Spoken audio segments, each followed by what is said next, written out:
Hello friends नमस्कार। मु आज आपण मानकु कलरा चिप्स बनै देखैबी।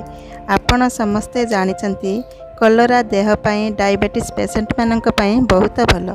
छोट छुआ माने कलरा खाइबा को पसंद करंती किंतु एमिति भाबरे बनैले देखि खाइबा को इच्छा करंती। चलंतु एबे देखिबा कलरा चिप्स पई कोन कोन सामग्री आवश्यक। मु एठी किछि मीडियम साइज रो कलरा को भल भाबरे धोई रखिछि। कलरा चिप्स पई मु एठी बेसन, आरारूट पाउडर, चाउल चूना, मरीच गुंड, लूण, हलदी गुंड, आमचूर पाउडर नेछि। फूड कलर नेछि। फूड कलर ऑप्शनल अछि, आपण माने इच्छा कले नेबे न नेले भी चलिबो। प्रथमे आमे कलरा को एमिति भाबरे चांछि नबा।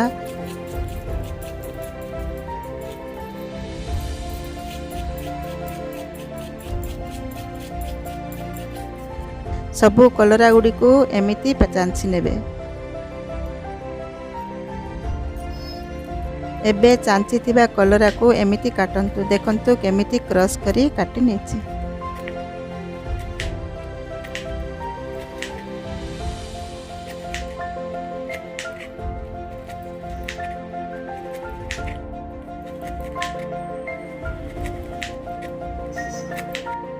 कलरा सबू काटी नेछि। आपण कलरा को जेतिकी पतला करी काटिबे ताहा छाणिले सेतिकी क्रिस्पी हेबो आउ खाइबा को मध्य भल लागिबो। एबे काटी रखिथिबा कलरा रे 2 चामच लूण और 1 चामच हलदी गुंड देई भल भाबरे गोलाई 10 रु 15 मिनिट पर्यंत छाड़ी देबा। एमिति कले कलरा रे जहा पानी अंश थिबो सब चली जिवो।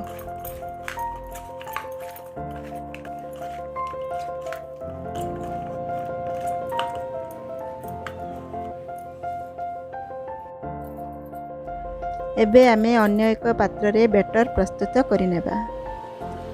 प्रथमे चाउल चूना 3 रु 4 चामच नेबा, बेसन 2 चामच, आरारूट पाउडर 2 चामच, मरीच गुंड छोट चामच रे 2 चामच, स्वाद अनुसार लूण नेबा,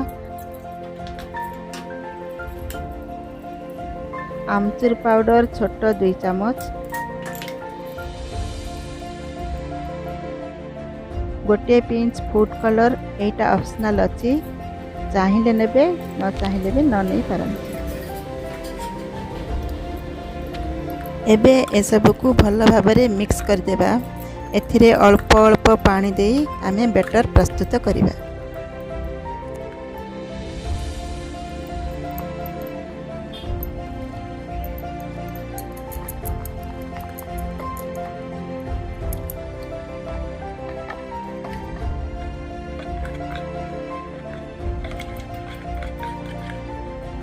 देखंतु आमर बैटर प्रस्तुत हो जाइछि।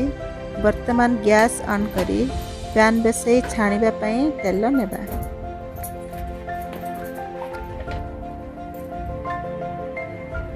तेल गरम होबा भितरे रखिथिबा कलरार जेतिकी पानी अंश ताकू बाहर कर नेबा।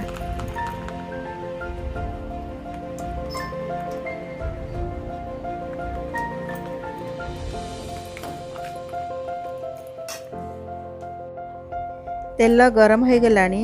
एबे कलरा को बैटर रे बुड़ाई मीडियम फ्लेम रे आमे छाणीमा।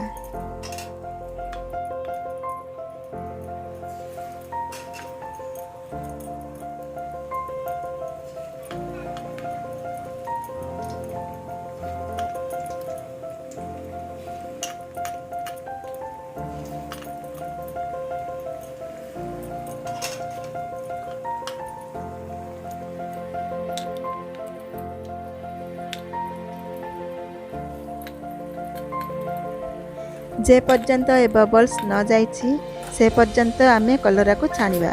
यह 7 रु 8 मिनिट समय लागिबो।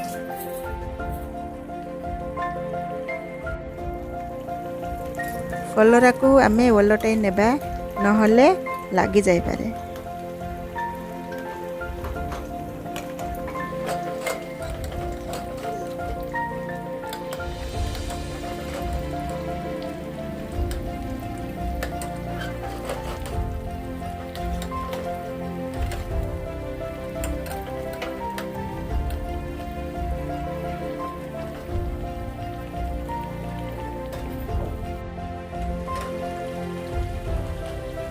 देखंतु वर्तमान कलरा चिप्स हो गलानी।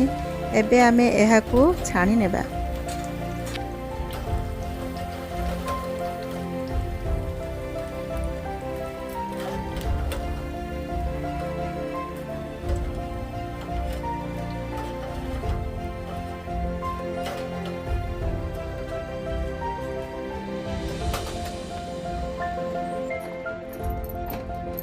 एहीपरि भाबरे आमे सबु कलरा गुडी को छाणी देबा।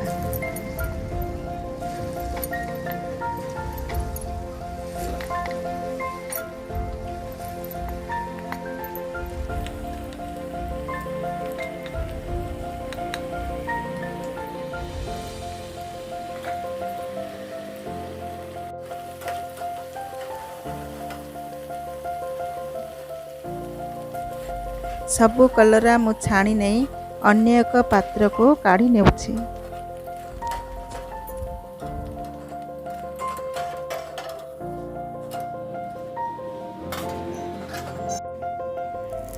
देखंतु चिप्स गुड़िक केमिति क्रिस्पी आउ कुरकुरी टाइप रे होइछि। आपण माने मध्य घरे बनांतु।